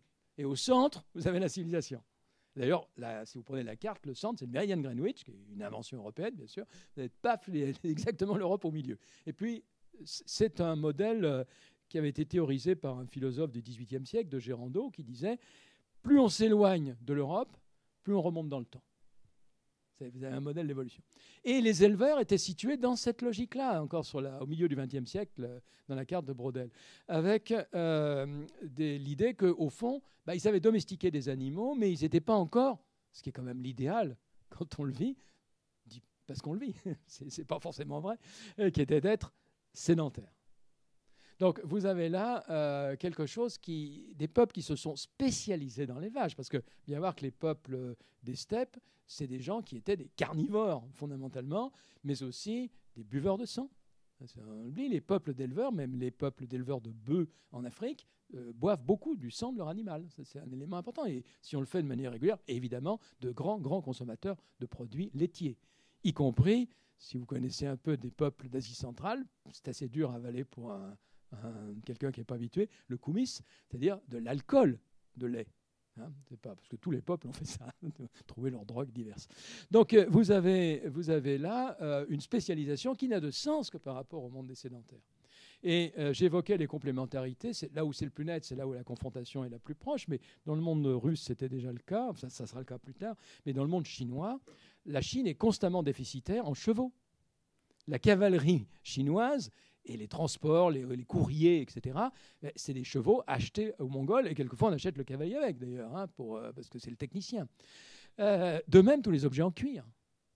Ça vient du peuple des steppes. Réciproquement, tout l'essentiel des graines, l'essentiel des produits métallurgiques, etc., vont être venus du peuple des sédentaires. Vous avez des complémentarités qui se fabriquent.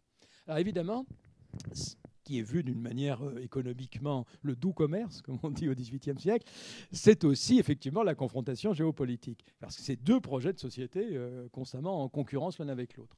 D'où le fait que les sédentaires soient en position défensive. Ça, c'est par rapport à des peuples qui sont peut-être parfois d'ailleurs en partie des agriculteurs, mais toujours plus mobiles. Donc entre le moins mobile et le plus mobile. Mais le moins mobile étant toujours le plus nombreux. Ça, c'est le corrélat. Donc c'est quelque chose qu'on rencontre dès peut-être bien le 5e millénaire, à tout coup le 4e millénaire au Proche-Orient, c'est la construction du rempart. Donc le rempart, au départ, c'est autour de l'agglomération. Je ne vais pas prononcer le mot village ou ville, peu importe, là, en l'occurrence. Mais à partir du moment où il y a une maximum, où la population ne se nourrit pas à l'intérieur, ne produit pas sa propre nourriture, en tout cas majoritairement, c'est une ville. Donc à partir du moment où vous avez des biens qui sont désirables, effectivement, pour le nomade qui devient le pillard de ce fait, vous avez la construction du mur. D'où la construction du mur tout petit autour de la maison, du caravansérail, du château, ou plus grand, le rempart de la ville. Et puis éventuellement de plus en plus grands, et les murs que vous avez évoqués du Proche-Orient, qui sont des fragments de murs, mais qui ont leurs cousins chinois. Parce que les premiers éléments de ce qui devient au moment de l'Empire Han la Grande Muraille, c'est que ça commence dès la période des printemps et des automnes, c'est-à-dire l'an moins 1000, moins 500, avant les royaumes combattants. Et ce qui unifie progressivement les royaumes combattants, c'est la nécessité de lutter contre... Alors nous, on n'utilise que le mot grec de barbare. Les Chinois, ils ont un vocabulaire beaucoup plus riche. Les barbares du Nord, de l'Est, de l'Ouest, enfin c'est des mots chaque fois. Ils ont des degrés de barbaritude, ou plutôt de ce qu'ils appellent d'être cru ou cuit, parce que plus on est chinois, plus on est cuit. C'est la civilisation. Donc vous avez une langue extrêmement riche pour désigner tous les peuples dangereux. Mais vous avez d'abord des constructions, et ce que fera l'Empire Han, c'est rejoindre les points de ce qui étaient des fragments, là où il y avait les passages dangereux, où on avait mis des fortifications. Alors, deux remarques là-dessus. Et le limès romain peut être, bien sûr, dans cette grande famille de limites. Ce qui ne veut pas forcément dire qu'elle est linéaire. Vous avez là deux éléments. L'idée, que ça ne sert à rien. Ça, c'est un truc classique qu'on trouve dans la littérature, cette grande muraille qui sera toujours franchie, etc.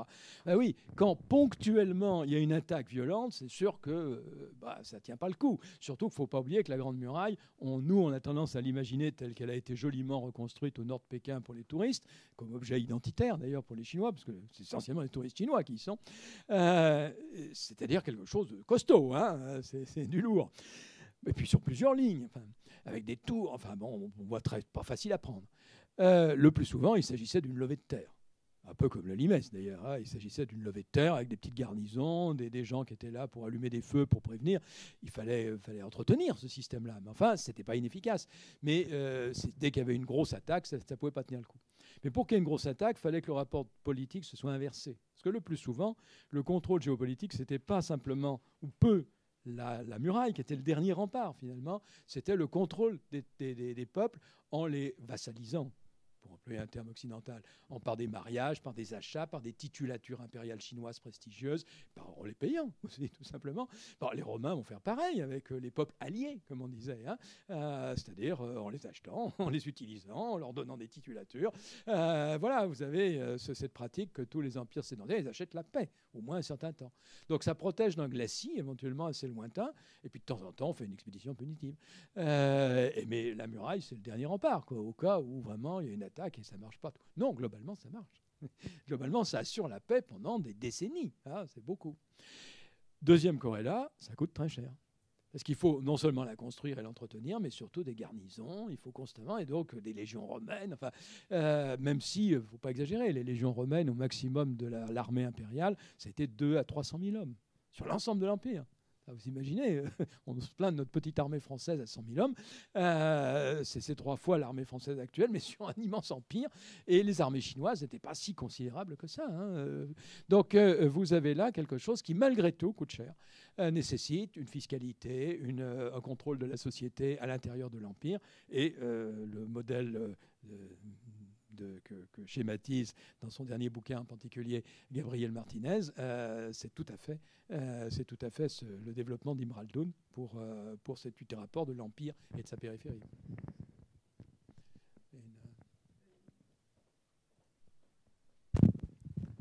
Merci. J'ai été intéressée de façon très générale, votre présentation de l'histoire à partir de la géographie et notamment du concept de densité démographique.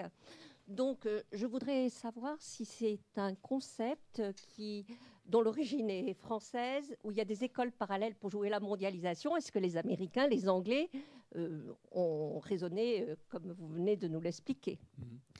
Alors, disons que le raisonnement géographique, alors j'aime bien dire géohistorique, mais ça c'est un hommage à Braudel, il a deux grands éléments centraux, et à mon avis il y en a un troisième. Alors j'ai schématisé ça dans un petit bouquin qui s'appelle Introduction à la géohistoire, hein, donc je me résume moi-même. Alors le premier classique, c'est de dire il y a le milieu naturel. Là, par exemple, il y a un géographe, c'est un bouquin qui est Xavier de Planol, il y a très longtemps, il est décédé il n'y a pas longtemps, mais il était très vieux, qui avait écrit une histoire géographique, une géographie de l'histoire de l'islam, en 68, je crois, enfin, en tout cas dans les années 60, et il insiste sur vraiment les contraintes du milieu naturel. Par exemple, en gros, pour lui, l'islam, c'est dans les régions qui sont marquées par un été sec, qui sont au moins méditerranéennes, sinon steppiques, voire désertiques, et dès que c'est humide, atlantique, ça ne marche pas. Bon, alors en Indonésie, c'est pas l'Atlantique là en l'occurrence, mais enfin, bon, l'Indonésie, ça me semble assez farfelu. Mais localement, ça marche. Enfin, lui, il s'appuie sur l'Espagne, évidemment. On voit bien qu'il y a une différence, les monts cantabriques, atlantiques qui résistent. C'est sûr que de toute façon, ce que j'évoquais, c'est que la forêt est un acteur géographique essentiel, parce que la forêt, c'est le truc qu'on ne pénètre pas. Enfin, une armée face à une masse forestière, parce qu'il ne faut pas imaginer la forêt de Fontainebleau actuelle pleine de sentiers, hein. Une masse forestière de l'Europe, de la Chine du Sud, enfin d'un monde tropical, de ce qu'était le Bengale il y a 3000 ans. C'est un truc dans lequel on pénètre lentement, difficilement, et un gros groupe, surtout un gros groupe avec du matériel, ne passe pas. Donc les Francs avaient d'ailleurs un mot qui s'appelait Haga, pour dire la forêt qu'on conserve. Si on rentre dans l'histoire européenne, les forêts qui subsistent correspondent aux limites des grands comtés. Il y a un rapport, la Champagne est un bel exemple. Et la Haga a donné le mot « haie », ce qui est une petite barrière. Mais vous avez là des éléments du milieu naturel dont il faut tenir compte. Et c'est vrai que les différences climatiques, c'est pas négligeable. Mais pensez au rapport terre-mer que j'ai évoqué. Vous voyez, il y a tous ces éléments-là. Bon, ça c'est une très vieille tradition. Auquel on a un rapport ambigu.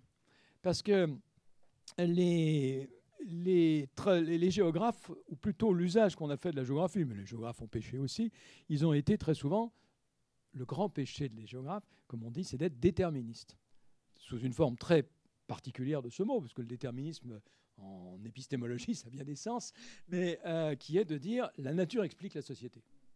La nature, en sens même, la nature extérieure, ce n'est pas le biologisme.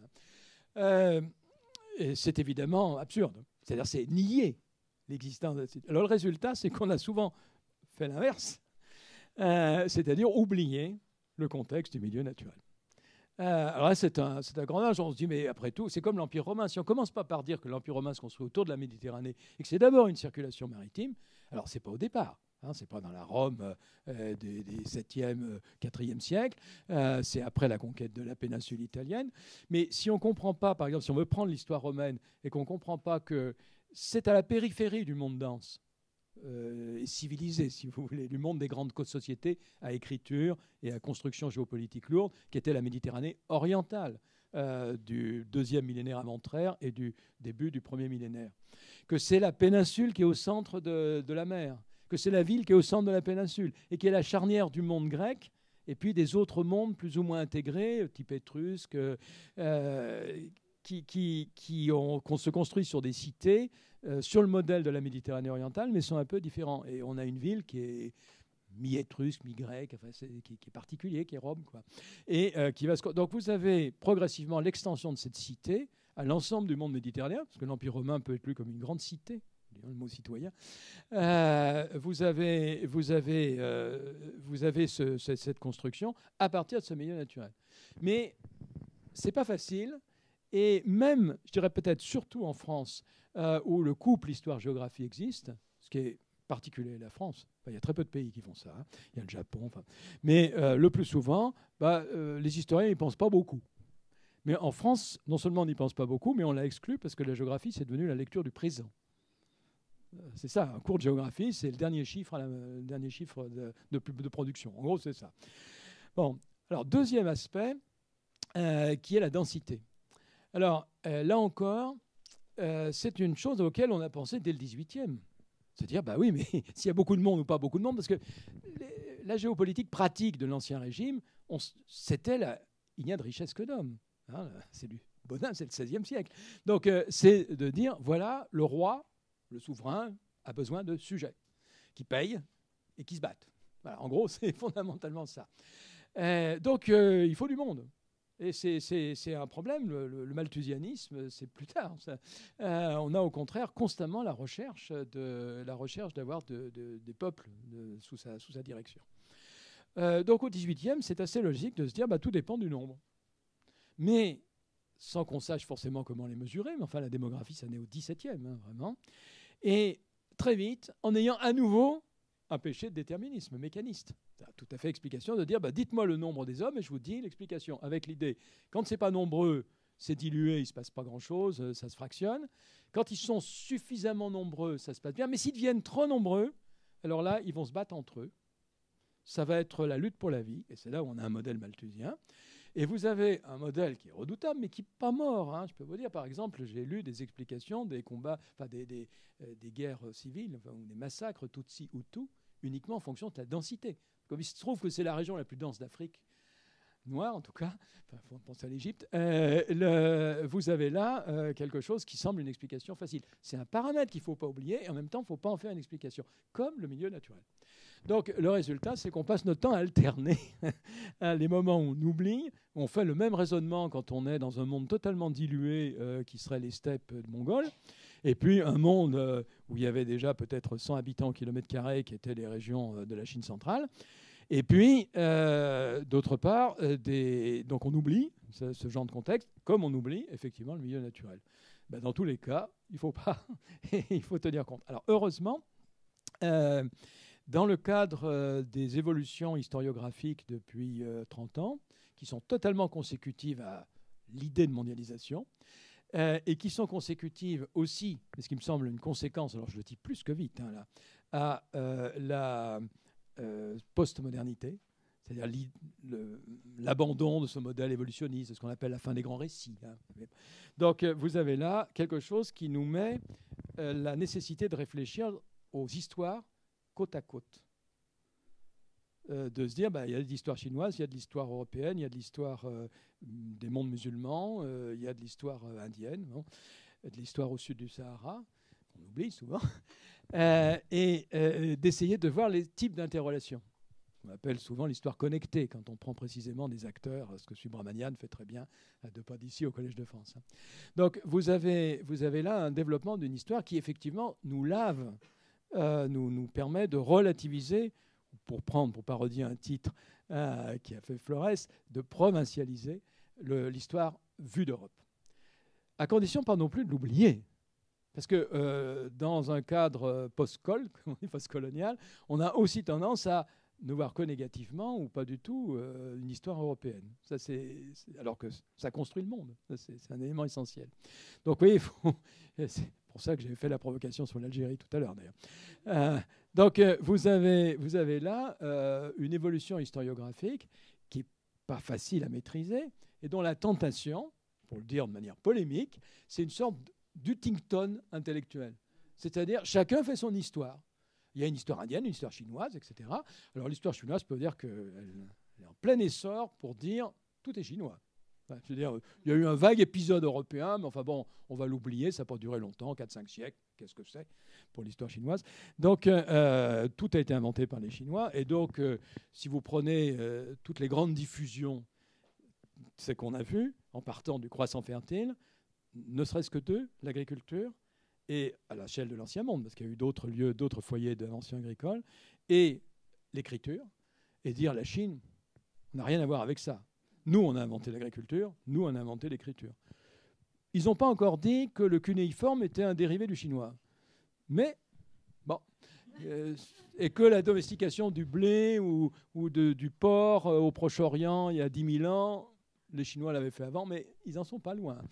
Ils en sont même, pour certains, à tenter de nier l'origine africaine de l'homme, y compris chinois. Alors bon, en tout cas, pas aimé en parler. Hein, bien, mais c'est normal. Au fond, on n'a rien à dire, nous les Européens, parce qu'on a quand même beaucoup fait, hein, ce genre de choses. Mais vous avez ce que j'appelle de l'Huntington historiographique, qui est extrêmement dangereux, parce qu'on ne pense pas le monde, y compris l'ancien monde. Hein, ce que j'ai essayé de faire tout à l'heure, c'est de dire, pensons à l'échelle de l'ancien monde. Parce que, justement, le blé, les Chinois, ils vont le cultiver à partir du 2e millénaire. Et là, ce n'est pas une plante chinoise, c'est une plante du Proche-Orient. Il n'y a aucun doute là-dessus. Et donc il faut suivre ces diffusions, puis c'est pas passé par n'importe où, ça s'est transformé, ça a une histoire. Voilà. Et quoi qu'on fasse, j'aime bien dire qu'on a on a pour partie l'histoire de ses voisins. Et comme les voisins ont aussi l'histoire de leurs voisins, on a aussi, bien sûr, mais c'est une question de distance, donc de géographie, l'histoire des voisins de ses voisins. Mais il y a un moment où ça s'arrête. On n'a pas l'histoire des Polynésiens et pendant 10 000 ans, on n'a pas l'histoire des Américains, et réciproquement.